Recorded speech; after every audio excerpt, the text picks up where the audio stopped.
Good morning, everybody. Thank you for being here today. It's a song I remember from many moons ago when I was in high school called Working for the Weekend. We're headed that way today, and I hope you got a good weekend planned, and I hope you're planning on being in God's house on Sunday morning. But in the meantime, let's continue to look at the book of Proverbs, Proverbs chapter 4 and verse 20. Proverbs 4, verse 20. And the Father is continuing. He's going to once again plead with the Son to listen to his counsel, to follow the wisdom that he is being given. And he's going to use the he's kind of work his way across the body in this section to describe and to encourage his son to listen to the wisdom. He begins with the ear, as he says in verse 20, "My son, attend to my words, incline thine ear unto my saying. Let them not depart from thine eyes, keep them in the midst of thy heart, for they are life unto those that find them, and health to all their flesh." And so he again appeals to the ear, and he says, "Attend to my words." Now, I don't want to read too much into this, but this is the third time in so far in the book of Proverbs that Solomon has said, "Pay attention."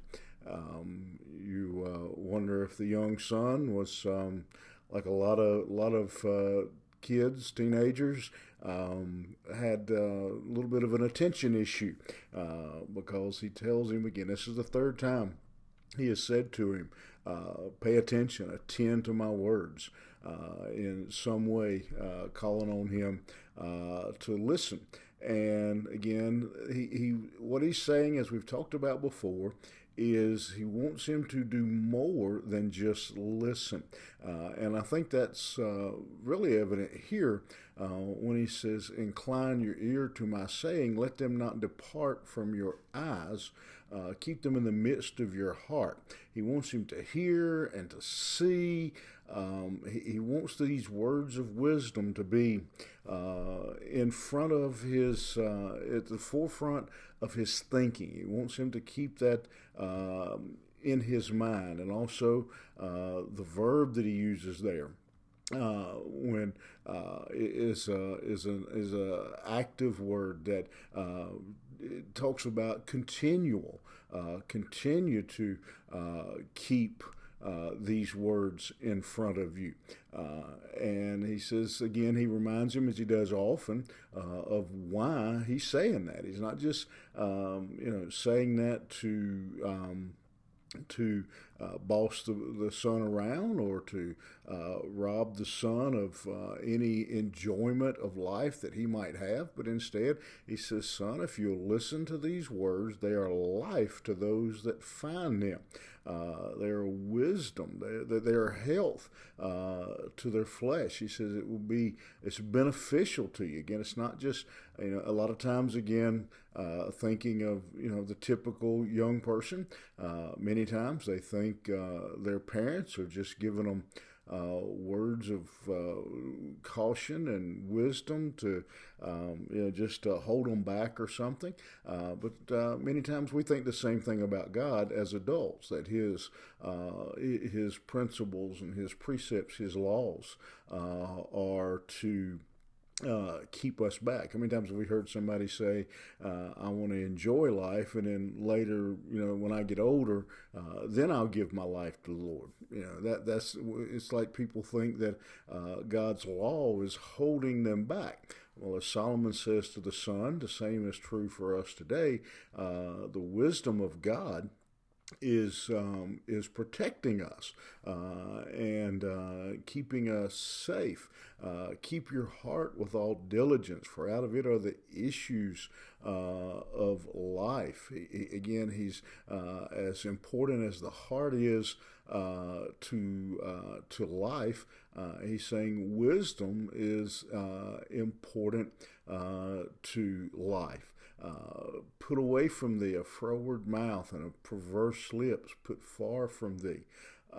Again, one of the things that the Bible speaks of often is our tongue, our words that we use, that again, that reveal truly what is in a person's heart.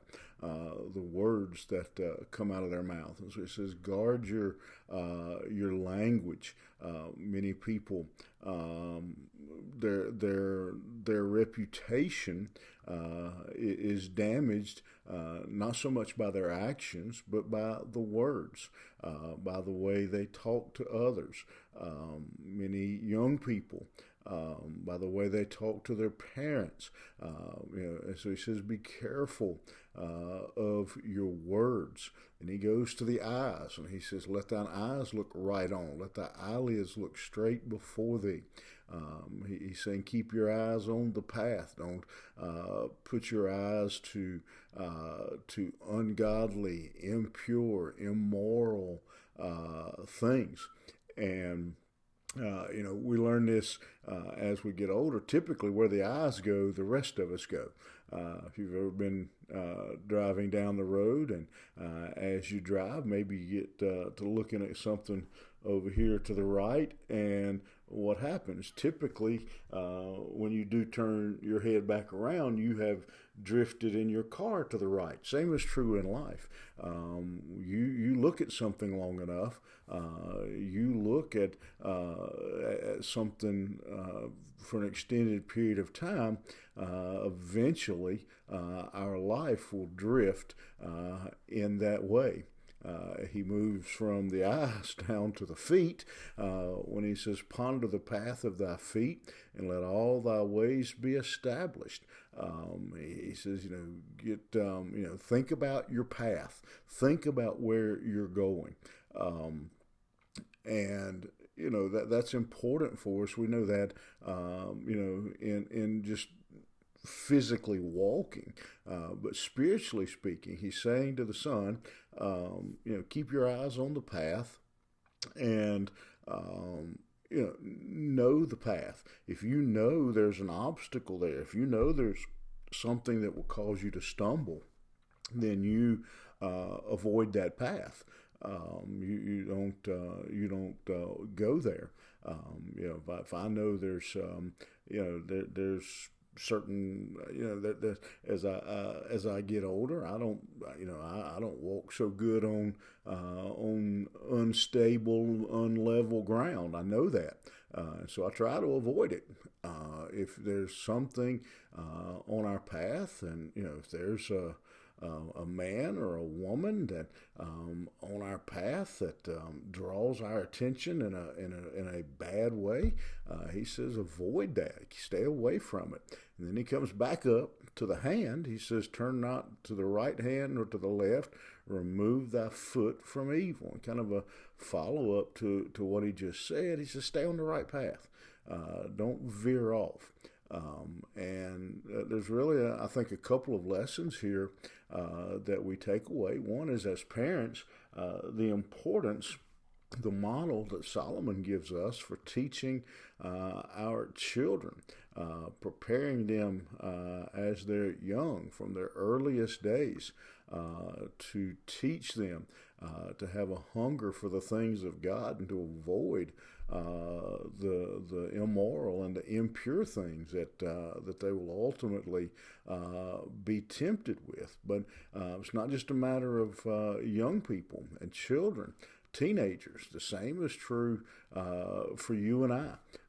We have to constantly be on guard. We don't ever, I don't think, get to the age or get to the place where we can let down our guard in this life. We have to constantly be watching our feet. A little song that the preschoolers sing.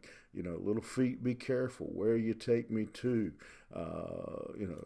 That little eyes, be careful. All that, the same is true for you and I as adults. We have to be very careful because temptation is everywhere. Satan is alive and well, roaming to and fro, the Bible says, seeking whom he may devour. And so let's put into practice the teaching of Solomon with our own children and grandchildren, but let's most of all model it in our life. Have a good day. We'll see you back here tomorrow morning.